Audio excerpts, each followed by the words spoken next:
Olha, seria muito interessante, o seu discurso é quase utópico, Tom, pelo seguinte, vacinas são feitas e construídas e formuladas depois de 10 anos de uma média de pesquisa. As vacinas foram feitas a toque de caixa. Eu não sou anti-vacina, você não está debatendo com anti-vax, mas a questão é, houve exatamente investigações que foram absolutamente obstaculizadas por uma censura midiática, sanitária, feita pela OMS, feitas pelas autoridades brasileiras, de que pode ter havido efeitos adversos dessa vacina.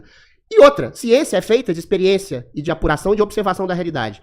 Primeira vacina eram 2 doses, depois eram 3, depois eram 4, depois eram 5. Eu peguei a doença, como várias pessoas pegaram a doença depois de 2 doses de vacina. Tanto é que eu apliquei a vacina em mim.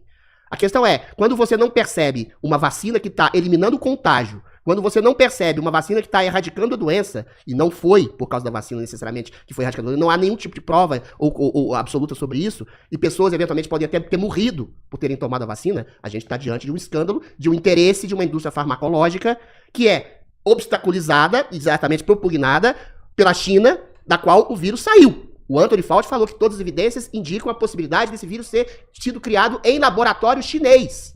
Ou seja, a vacina que foi feita para curar a Covid-19 é praticamente uma utopia.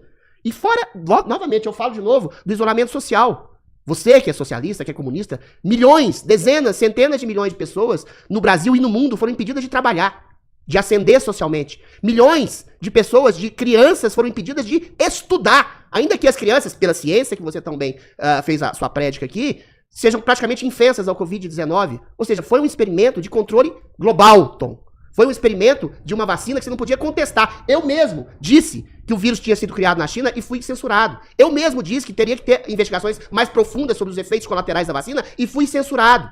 O Anthony Fauci foi o principal precursor de vacinas, de máscaras, de isolamento social. A máscara não tinha efetividade alguma, ao contrário, a pessoa respirava bactéria, podia até se inocular com outras doenças. Ou seja, você está diante de uma fraude epidêmica. Não estou dizendo que a Covid tenha sido um problema banal, não foi, matou milhões de pessoas, mas quantas dezenas e centenas de milhões de pessoas ficaram deprimidas, perderam saúde, perderam suas vidas, perderam seus empregos no experimento global de dominação. Isso está explícito no maior precursor das medidas paliativas do Covid-19, que é o senhor Anthony Fauci, que está à beira de ser preso por ter feito esse crime de lesa humanidade mundial.